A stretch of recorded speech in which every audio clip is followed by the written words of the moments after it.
That looks like an old pen. This pen's also almost dead, but I like Awesome sauce. I think you made that. it. I bought them. I bought a bunch of them, but that was a long time ago. Now I think in the before days, actually.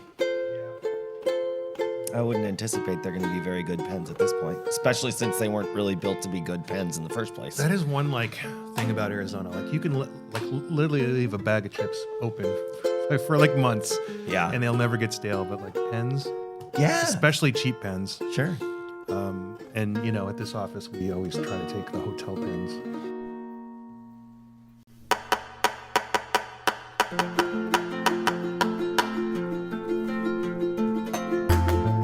Arizona is a wildly beautiful place, brimming with over 100 brewing companies. I'm Rob Fullmer, the Director of Government and Community Affairs for the Arizona Craft Brewers Guild. I'm joined by Executive Director Andrew Bauman.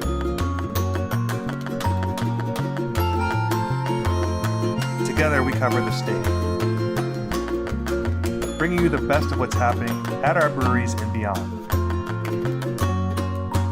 Welcome to Arizona Beer Forntier. Hotel pens, man, they let me down so much. I like I think it's Hilton because they twist. Oh, yeah. And that way, like, they're not accidentally opening when they're in your pocket or whatever. Yeah.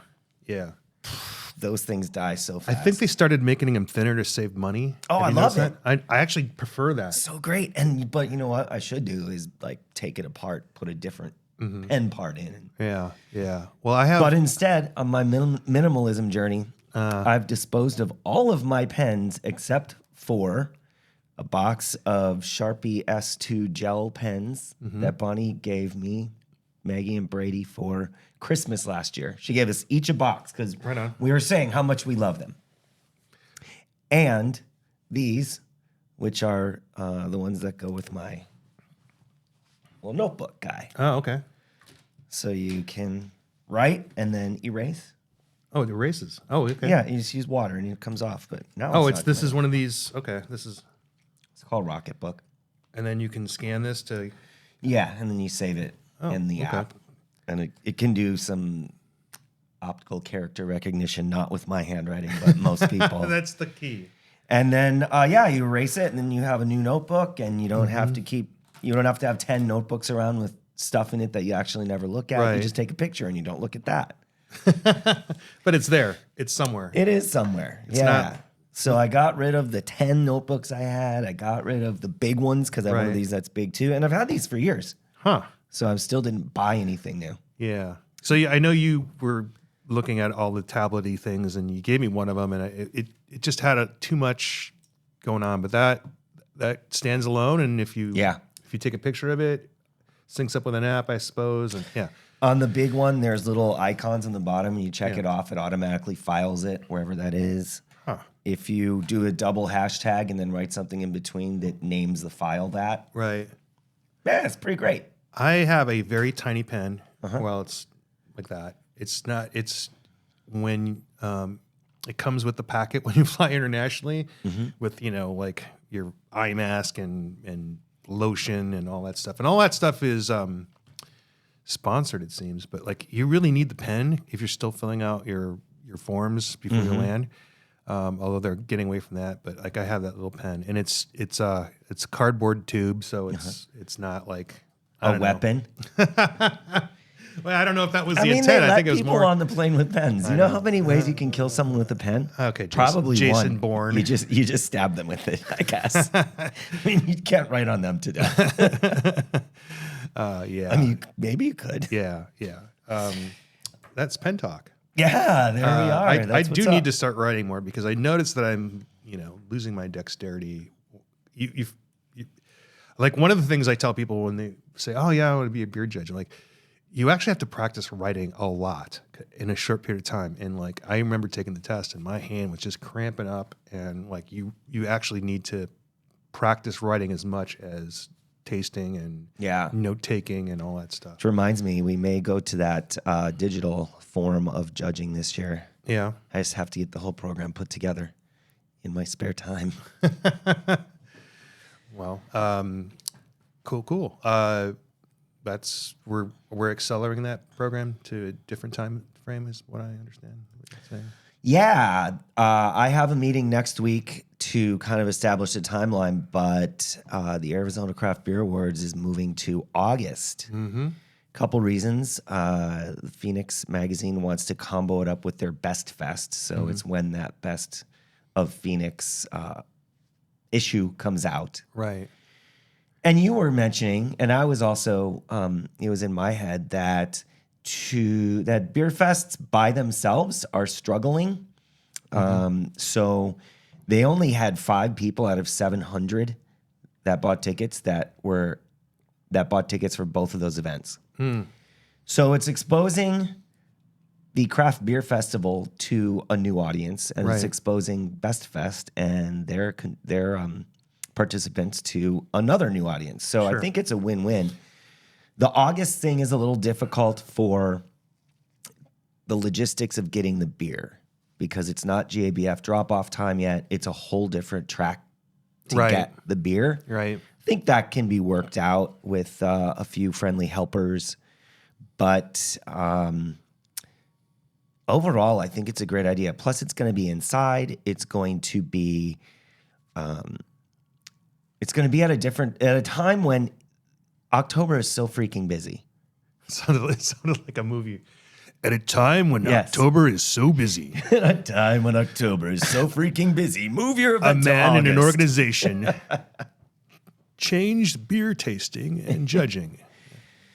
So that's the thought process. But yeah, we're going to get that full schedule down starting next week. Okay. It's worth pursuing. It's not that the actual competition was suffering. It's not that the presentation of awards was suffering, but I think those two things could work together. Now, I could use help from a technical committee with it. Sure. I had many people sign up to be on the technical committee. Yeah, you do. That was all. Okay. That's all. They signed up. Okay. I've reached out several times. I've heard nothing back. So interesting. That's what it is. Maybe we should call them like clubs, like in college. Yeah, maybe they give people more reason. Technical club. Because I was like, to do a junior lobby. A committee sounds so, ugh. A club sounds fun. Junior lobby explorer. Comes with a field trip or two. Right. And if you go to Western Rivers, like I did, they get a lunch. Yeah. Like you don't get a lot of calories in a full day over at the state capitol. It's true. And they close the coffee shop across from the gift store is part of that Noble Coffee that all closed. So Wi-Fi still works though. Yikes! So get it from I the didn't hallway. know Noble Coffee closed. Yeah, they closed all their Valley locations. Yeah, that was a nonprofit driven coffee house. Mm-hmm. So that's distressing as someone who runs a nonprofit, Mm-hmm. And I don't know what's going on in the coffee world. I don't know if they're facing some of the same stuff we are. Coffee prices are way through the roof. Raw coffee beans. I would suggest that they're probably more price sensitive to tariffs, and they have the more ability to preemptively pre-price stuff to sort of try to mitigate that. So maybe. But it's not like eggs or anything. But I had some other thoughts, but we just went from pens to coffee. yeah, it's so great. Now we're on eggs. Are we on eggs? Okay. What about eggs? I mean, our audience loves hearing us just riff and ramble. There's no application for eggs that I can think of in the beer industry. They used to use eggs as a clarifying agent. Yeah, that was the only thing I could think in of. the 1800s. Right. I mean, but you could use any other gloppy stuff. Protein. Yeah. I mean, carrageenan. Yeah, for sure. Which is now actually more popularly used as a personal lubricant. Oh. These two things intersected. Kind of knew about because it's a product that has a lot of different uses. But a couple of years ago, my wife came back from the the open, and she brought these packets back, and I don't know if I saw it. I'm like, why do you have this? And promo lube. Yeah, and I said, because it has carrageenan in it. She's like, what's that? They thought it was hand lotion or something like that, or I don't know. I'm like, the open is a wild place. I know. So I said, this is for clarifying beer. Not really, but that's what they used it for. Yeah, they have fish bladders. Guinness was like one of the last ones to keep that, but that went away long before anyone who's listening was probably a drinker. Yeah. So fish Ground bladder. up PVC. What? Ground up PVC. Oh, okay. Very effective. It's got a static charge. You put it in the beer, all that stuff sticks to it. It falls to the bottom, and however, you're required by law to filter it out. Yeah. Back when we just didn't have enough microplastics in our life. Yeah, that's right. Put it in our beer.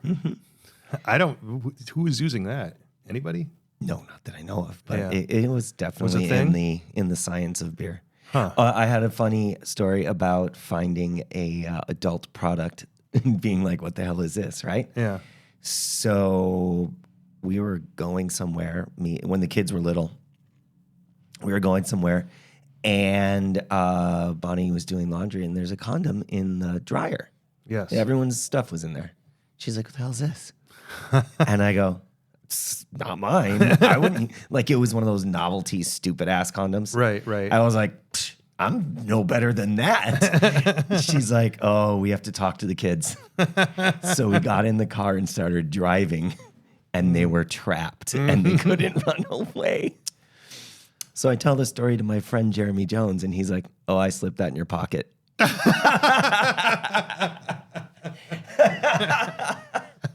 I'm like, what? He's like, yeah, you don't remember? So did they? No. So did you? You didn't think they put up a believable defense in the car, and you were convinced that one of them did, and they just didn't crack? Is that? No, I didn't think that. We don't.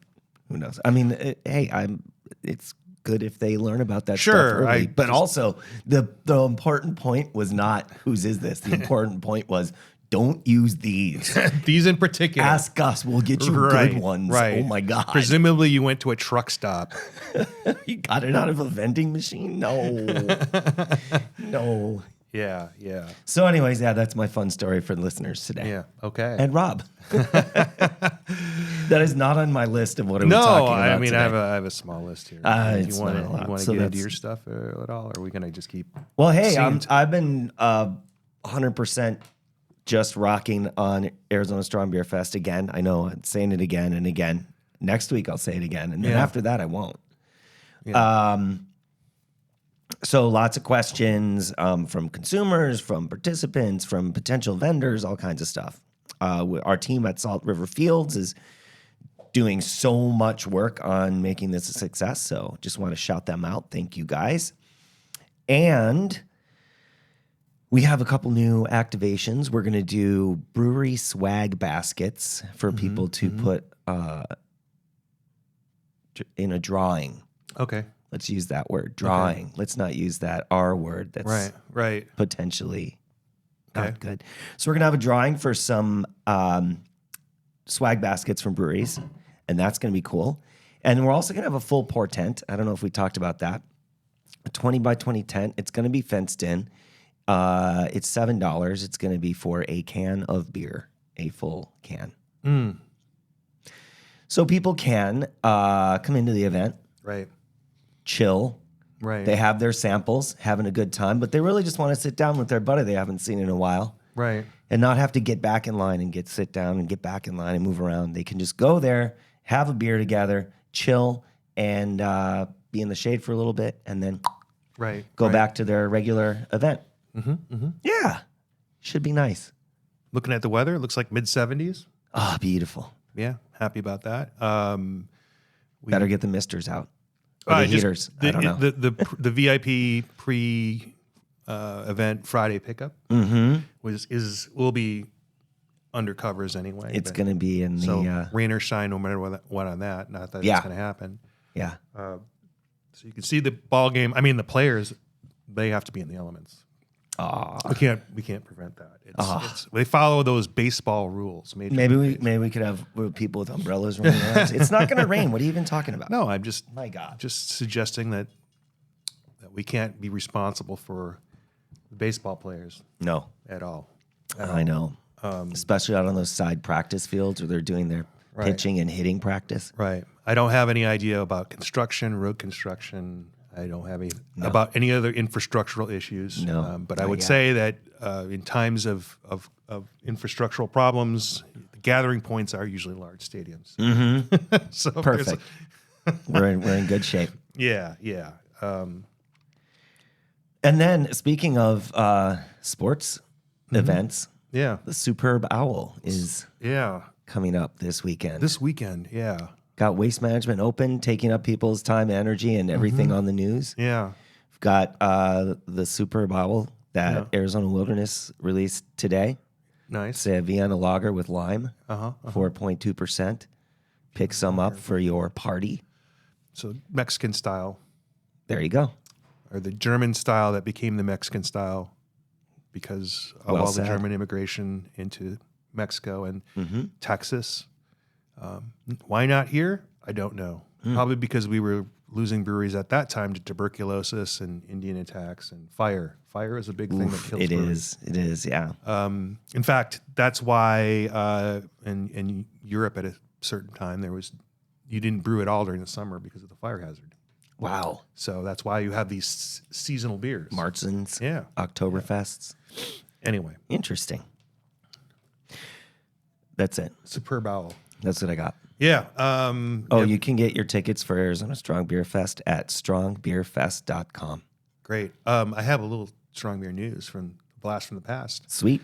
I ran into Eric and Jessica Hasty last night. Ran into them at the Main Ingredient. That is interesting. They are a couple that we performed their marriage ceremony at Strong Beer 10 years ago because the date fell on February 14th, and we had a contest. I think we had like 25 people enter. We interviewed 10 couples or something like that. 25 couples entered. We interviewed 10, and they won hands down. We had donated wedding dress and tuxedo, and they had their own area. And Chuck Knoll from Crescent Crown performed the wedding ceremony. And it's 10 years. And they had coming up. And they had beautiful furniture from Cool Party Rentals. Oh, that's right. I'm sorry. Yeah, that was when you were just a brewer, and she just happened to be in the events industry. So special event furniture rental. Yeah. And was that my first Arizona Strong? I'm not keeping track of that, so I don't know. It was. No, it was my second one. All right. Mm-hmm. Wait. So I ran into no. It was my first one. Wow. Yeah. So that was 10 years. Well, it will be 10 years. 15. So 14. I'm gonna predict that they make it the next couple days to hit that milestone. I love it because they brought it up to me. I'm like, I love it. So as always, they have an offer to be at any of the festival at that festival anytime. Yes. Can't keep someone away from their an offer in perpetuity wedding anniversary. That's the lawyer even though we moved it, but that was my little highlight. And I don't know that it hasn't happened, but I have never heard of any other couple getting married at a beer festival. But I could be wrong. I haven't heard anything. I've never heard our colleagues mention it. True. So I don't know. But it hasn't really come up.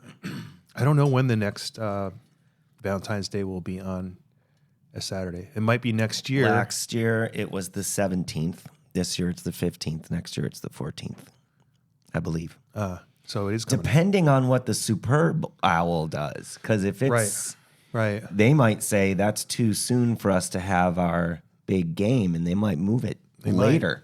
And then we would have to move later. You can say Super Bowl, by the way. Super Bowl, Super Bowl, Super Bowl, Super Bowl. They're not going to shut us down. It's still fun. To avoid saying it? To avoid saying it, yeah. Oh, okay. Why not? That's coming up then next year? We don't have a leap year. Is not going to screw that up or something. That's usually what happens. So we went from 17 to 15. Okay, well, that's going to be a challenge if that happens. Better start working on that contest right now. Cool. What else you got? I'll have our event committee get on it. Right on. Let's see. What is going on in the local beer scene?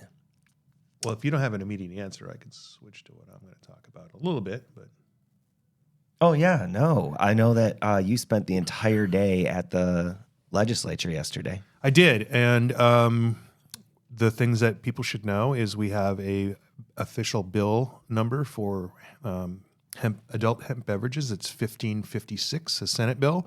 It is being sponsored by TJ Shope of Coolidge. TJ Shope has been one of the most prolific bill passers.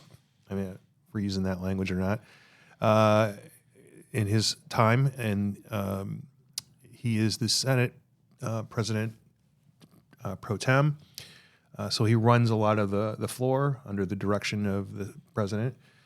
So if you're listening into any of the floor sessions, you're likely to hear his voice, see him at the dais. He used to own Shope's grocery store. It was an independent grocery store, and so that's how his affiliation came up in terms of helping with some alcohol bills. He doesn't just do whatever we ask or the distributors ask or whoever comes to him. I think as often as we've asked, we've gotten a no or a maybe or a so he's a tough cookie in that way. But I think he's looking after his position, and he no longer owns the grocery store. But I think it's his experience is different. So when you do get something accepted by him, it has gone through his own vetting process, and nobody signs on a bill to lose. So. Right. So that's all very good news. We have a couple issues out there. We're waiting for the folder to come back from Ledge Council for a number. I have no reason to believe that it's not going to happen, but I am, we have till Monday to make sure that happens. And so which bill is this you're talking about? This is the bill that would lower the minimum amount a brewery has to make. And this is to support some of our rural breweries or some of our pocket area breweries or breweries that may have a mixed model of business. So they aren't necessarily relying solely on the sale of beer to perpetuate their business. So the things I would tell you are the two things that I would relate to you so that you understand is Oso Arcadia. If they had to rely solely on the sale of beer, they would not be an Oso Arcadia. But they use that program to get people into the process of brewing. You can guest brew there. It allows their brewers to innovate. It allows that particular location to get a mix of products they normally wouldn't. And to do more collaborations with other breweries because you don't have to do it at a huge scale. You do it on a small scale. Right. So and so it makes that gathering place, that restaurant, that bar, that brewery a more interesting place. And that's kind of the things that as an organization, maybe not explicitly but underlying is we want these interesting, characterful places to exist because that's where our beers sell the best. Innovation has always been one of the bases of craft beer. Mm-hmm. And as people have gotten larger and larger systems, it just gets harder and harder to innovate unless you have something like a pilot system. And if there's, say there was a brewery who has been around a while, but they open a new location, which is focused on English style ales. Yes. You couldn't really pump that out on the large system. You'd want to have perhaps a smaller system that didn't do as much volume, but definitely supported the goals of the larger organization. Right. And just to say hypothetically, they wanted to get into cask ales. They don't turn over very quickly, so you don't want to commit a large volume to that program. So, we're hoping that some of the extant locations of breweries, tap rooms, if you will, or restaurants, they have the ability to probably get into that if they want. And I think it would be a mistake for this to be characterized as here's a way for us to get people who don't have any resources or assets to lower the bar to get them in the industry. I think that would be grossly wrong characterization. I think an ideal situation is maybe in a rural town where you may already have a business that's going for quite a while, or you own the building free and clear, because that's right now, that's what the pressure is for a lot of these breweries. Even when they're successful, millions of dollars coming in, if the next year you're paying $10,000, $15,000, $20,000 more a month for rent, that's going to kill you. I mean, that literally will kill you. So you own the building outright and clear. You are a destination of a small tourist place might be able to pull that off, and then also mix in other local beers or national brands. It gives somebody a reason to go on the left side of the highway versus the right side of the highway, where there are other types of bars and restaurants.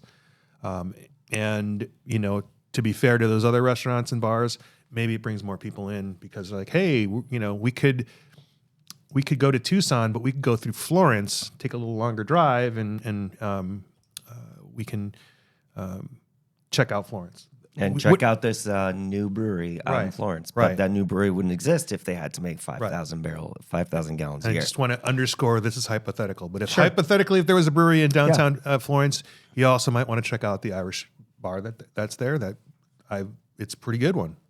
Been to it. So that's that. We also have a bill, and I don't want to get into the details too much because it's kind of complicated, and I don't understand it. Well, no, I understand it. No, I don't. Oh, okay. Well, we want to be, as an organization, be able to take a stronger role in setting up Series 16 licenses. So as it stands right now, because we don't have a liquor license under that program, we can't be a part of that system. We can only wait for breweries to get their licensing, and we can kind of coordinate. But the argument is, well, you have to have that kind of skin in the game to get that kind of license in. And the answer is actually no, because of Series 15, you can be a nonprofit. You have no liquor license, and you can do it. And there are more and more protections in the Series 15 since we started, because we asked for these things. We asked to have a program to vet contractors, so that will be a part of it. And the reason is, and this is going to be a sort of a sub-theme for a lot of the things we do, and like, not everything needs a legislative solution. I totally understand that. But there are things that are done by cultural practice or by industry standard that it's difficult for people to change unless there's the permission under the law. And so to just draw a demonstration of that, when you put a 22-ounce bomber, I know they don't exist anymore, a bottle of wine and a handle of alcohol on the table, they all mean different things. They all maybe not, some hard, depending on what spirit it is. Maybe that's to be passed around and sipped in snifters, or maybe you're like, oh, you can't have that here. You need mixers, and you need ice cubes, and you need to make cocktails with that particular liquor. Wine is generally shared. Nobody just goes, oh, cool, and like exclusively starts drinking out of that. Right, out of the bottle. Bomber. The bottle of beer you're going to drink out of the bottle. The bomber you won't. A can, so the 19.2, like that is an individual serving. It's only a few ounces more than a 22, but see, all these things are different, right? And that's the cultural part of it. What we found is because the experience of being able to go to a festival-looking experience and somewhat experience is similar but not the same, and to be able to buy to go, there are norms that we would like to establish. One of them is we would prefer that these evening festivals don't sell up to the point of the closure of the festival. 2 a.m. Yeah, well, I mean, even 10 o'clock, I think, is asking a lot. depending on the size of the experience, maybe you want to centralize the purchase of it and the dispensing of it as they leave, so that there's one more check to understand, like, I am giving this to somebody who I deem to be reasonably who is not impaired, right? Right. Maybe you want that last check, and it's Who is not obviously intoxicated right. per statute. Right. There's no necessary discrimination between who's selling and what they're selling and when they're selling, and there's no coordination of that. So we would just like to have the ability to honestly face the consequences if we were at a bad event. And that's it in a nutshell. The mechanics of that are a little bit of legalese, but we're collapsing 3 statutes: the spirits, the wineries, and the newly found breweries. We're collapsing the language so it's all one, so we don't have this balkanization of different things, and the wineries get this extra thing, but we don't. And breweries have to sign up 60 days before, and wineries have to sign up 15 days before. Silliness like that. So, and trying not to get into it, I got into it, but that's that. So yeah, that I don't have a number on that yet. I'm anxiously awaiting to make sure that gets in the system, because it has to be in the system by Monday. I know there's other vehicles that we could use beyond that, but I'm not sure that that increases the workload on getting that bill through. So I don't want to do that. We'll see. But it looks good. Everything's good, but it's not good. It'll be great when I see the number. But I went down there to support Western Rivers, which I've done 4 out of the last 9 years they've done it. And I sat in a meeting with my state senator, Lauren Kuby. I did not get to go to TJ Shope. I don't think TJ Shope went to TJ Shope because he was very busy. It was right before he runs the Senate. Mm-hmm. So I think in the past he's always scheduled that way, and so we always have to follow up with him. I also had a meeting with the Senate Minority Leader, Priya Sundaration, who is in the Tucson area, not downtown, but sort of north and west of downtown, or east of downtown. She is a craft beer fan. I talked to her at the Biltmore for Cities and Towns. So I was trying to let her know that we got those bills coming up, and but to talk about water. And one of the reasons we talk about water is because of the innovation thing. Because people ask, like, what are you guys doing here? Like, well, we are water users, and we have good things and bad things, and we want to be known as understanding what changes are coming, and if we can get ahead of them, we love Arizona. We love a lot of branding with wilderness and nature, and there's a lot of breweries that support conservation efforts, either explicitly or implicitly. There are breweries that work with Audubon Society, provide beer for their events. Superb Owl is that kind of a beer, right? That at least in the past was hand in hand with Audubon. Yep. So we want to be there, and we want to understand and talk to the right people. We are not there to direct policy. We're there to explain our interest and understand. Right. And also, dealing with the wineries, their agricultural component is just as valid as any other farmer. And I have to remind people that we also have an agricultural component in the Sinagua Malt Company. And hopefully someday that we'll get to a point where we can fund some more research and see that really, honestly, that should be a model. And maybe there are a few more I just haven't heard of. But from, Eastern Washington, Oregon, Idaho, Montana, Wyoming, all the way down to the border here, New Mexico, anywhere there's Western rivers, right? There could be a smaller operation that has the potential to grow, especially if we're facing tariffs on base grain. I think the time now is to understand what those varieties of grain are going to taste like, because it's not only the organic plant, but it's the malting process. And our Sonogmo malt needs some competition. It needs people need to go, hey, this is a great program, but I prefer this other maltster. Oh yeah, why? And then they up their malting. Right. They offer more grades of roast or whatever it is. So that's our interest in that, and it gets us they do a great job of getting a wide swath. And I don't tell about the programs because I'm not as familiar with them, and they always have somebody there. But I'm there because I'm a lobbyist, and I can help move the conversation when things get stuck, and they do get stuck once in a while. Right.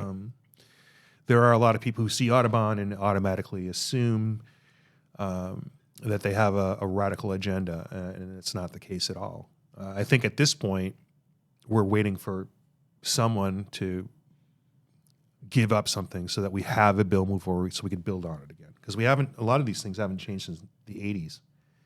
Water use regulations. Yeah. I mean, and then there's EPA rules that come and go. Yeah. I mean, we're not fixated on those. I know that, or they're not fixated on those as much right now. I think the foreseeable goal is to unify the Democratic bill and the Republican bill and create something called, instead of the AMA, which is what the larger water management associations are, and they do favor larger urban areas, is to create a rural version of that. I think that's the goal, so that we know that we'll have an organization monitoring what levels we have, because we don't know that, believe it or not, and to locally manage those. So that's what that is all about. And yes, we do use water. And that's why we're a part of it. And yes, we care about water. And we do. Yeah. What else? I know there's some housing bills, and I actually had a couple members who are in the real estate industry who's like, hey, what do you think of this bill? And before I even think about the actual content, I try to analyze how likely it's going to get to where it's going to get. And there's a bill that was a repeat of last year's housing bill. The cities and towns don't like it. Rural Republicans like it. There is a carve out that they don't. It's carved out. It's designed for large urban areas. It's complicated, but I think something's going to pass. And it's just basically the classic local versus state control of housing. NIMBY. And ultimately, at some point, the more housing you create, whether it's designed for low income or it's high end, of more inventory means more opportunity. I know that those things can take a long time, but if you don't have the inventory, then carving out low income, if you don't have inventory, is going to cause that to go up, either explicitly or through other mechanisms. People will rezone those things or try to extract more income out of the thing they built. It's just human nature, right? In Chandler, we have a development that's trying to get off the ground and keeps getting neighbors keep coming out against it. We don't want the traffic around here. Right. Oh, you're building so many. They're on a county island, so the city of Chandler said, "Well, we're not going to provide you any sewer or water services. So go ahead and build, but we're not giving you any water." That's not a solution, though. Yeah, It's not. Yeah, It's bad. and the people would feel differently if there wasn't such an objection to public transportation or solving those traffic issues differently. I don't know. If you have concentration population, you will have more places to walk to, presumably at some point. But it's really hard when you have a mix of public and private, and they're not working hand in hand. Which brings me to a completely separate issue. Great. Because I think it is going to explain some things about our liquor industry. So there has been there's a problem with Airbnbs in terms of this particular issue. There is a strong claim that the pervasiveness of Airbnbs is limiting housing, and it may not be evident. I think according, I'm reading from the agenda, but there's we need about 65,000 homes in Arizona, and there are 35,000 Airbnbs. Airbnbs mostly in the Phoenix area. But, in Sedona, there's 10,000 people and 5,000 short-term rentals. Wow. Sedona has a horrendous housing problem right now. Right. And so I'll tell you that anybody who works in the hospitality industry, I'm sure has difficulty retaining and keeping people happy there. And that extends to somewhat to our breweries. I know that Williams has a problem with that sometimes. Some of these places that are populated during the summer, but not so much in the winter, that's where you run into issues. And I don't know how many short-term rentals there are in some of these other areas, but that's the argument. And so how do you solve that? You could just put a limit on them, but then you're taking away property rights, and if you do it at the state level, you're not really understanding the nuance between, literally half of the homes in Sedona being short-term rentals, Right? And to some degree, to a large degree, you also need hotels and resorts to survive in a place like Sedona. I mean, you don't want to carve that out so that. And I know it's like not every major chain is represented in Sedona. It could be, and there are also independent resorts too, right? And but also Sedona's a fragile ecosystem, and like, how many more do you want to build? True, and that's the city of Sedona's point, right? And is it because they're just people who have lived there for 30 years and they don't like seeing the change that's around them? Yes, right. That's definitely part of it. But when you look at what's going on and you see the number of people that show up there Thursday, Friday, Saturday, it can be incredibly shocking. Right. So before we get into that, because I like too deep into that, because I'm not an expert on that. That's not what this show is about. No, I want to relate it to the way there's also a sentiment after the 30s, after Prohibition, that there were too many absentee owners of liquor establishments. Someone just buy all the licenses and let chaos reign. A lot of them were owned by large breweries, so there was a feeling that they were just pumping beer, alcohol, liquor into these places and not really caring about the local effects, long-term effects. So they came up with the licensing system, the quota licensing system. So like you can only have so many licenses per 10,000 people.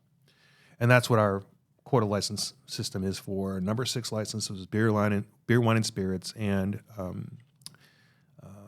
for the full liquor license, and also beer and wine stores to go, and full liquor license to go. Those are all quota. There's so many per 10,000 people. Mm-hmm. And that has the effect of, one, having a place like Sedona or how about Williams? Sure, Williams maybe, or just other places, Flagstaff, other places having, it's difficult to get a license. In some towns, impossible unless you buy the entire business. So these licenses had a value when they were purchased, but they accumulate value or they can lose value depending on how much demand there is. And so clearly, if you have a, I don't know why I'm picking Williams, but clearly if you have hundreds of thousands of visitors a year that aren't residents, the demand for a liquor license is higher than the actual lived population. So those are going to go for a lot more, and they might be impossible to get. What I hope for the Airbnb situation, or anytime there's a limit on licenses, if the government steps in, the local government or the state government more obviously gets in and say, oh, well, we're going to do this licensing system. We're only going to allow so many licenses a year. The cost of that license is going to, in this case, skyrocket. And once you get involved at that level of regulation, it's really hard to unwind the clock. It's really difficult. And that's, people ask me about why does this liquor license cost so much, and why can't I get a license? Or and I say, well, this is because now you have an invested stakeholder who owns a license who doesn't want to see the value of that go down. They want to see it go up, in fact. And there are literally places at this point, like the biggest position they have is when I retire, I'm going to sell this, and it's going to be worth way more than the entire business. The license itself is more valuable. Mm-hmm. If you have a long-standing bar, that's barely up to code and can reasonably stay open, like someone's going to buy that license and tear it down. So that's what I would hope doesn't happen. There's some interesting economic stuff out on podcasts on Freakonomics about boat slips. And when the municipalities get into renting boat slips, they only charge a $25 fee, but on the secondary market, you're talking about hundreds of thousands of dollars. Wow. Because, if you're a small coastal town, very populated, and so there's this the municipality has a mission to serve the public, and a lot of these licenses are probably not held by people who only vacation there, right, and park their boat. So it's complicated, and like the reason that we have these difficulties is because we have all these invested stakeholders on a system that worked for a while, and then until it didn't, and that's. If you follow that, I just want you to keep that in mind. That's what we deal with on the liquor licensing side. Right, right. There's a weird way that you get those additional licenses. So if you have increased every year they evaluate it. If you increase your population by 9,000 when it has to be 10, then you don't have a license increase that year. But then the next year you increase it by 9 more. You still don't get another license. Even though you have 18,000 new residents, you still don't have any new licenses. Yeah, I think we're trying to fix that. Trying to fix it, yes. But even so, like that's just an extra. Sure. It's not a lot. And sure. Right now, I believe licensing in a lot of areas are either flattened or you can get them a little more less expensively. But like honestly. 10 years ago, a number 6 license probably cost $10,000 or $11,000, and it got as high as 80 or 90. And if you needed it yesterday, you're going to pay a lot more, right? Because they know that you can't get it from anyone else, and they're going to hold you over a barrel if you could wait it out. But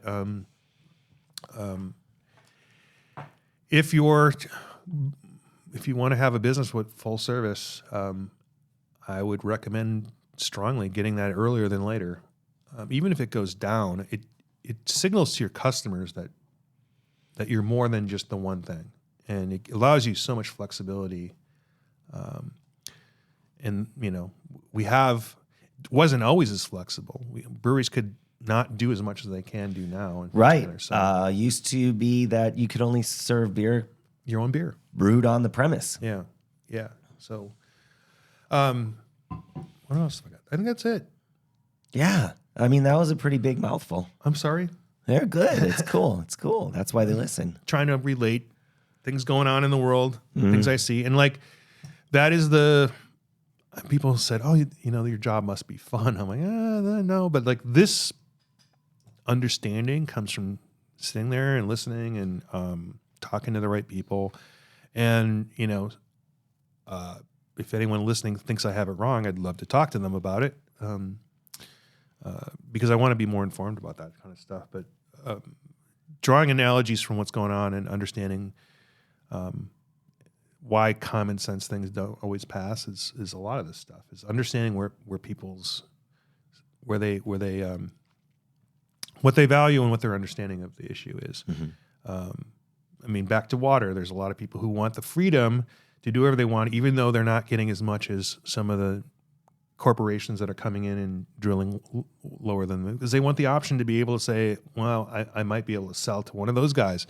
I get it. Yeah. Totally get it. Yep. That's why there's holding out. We're kind of playing a game of chicken on that.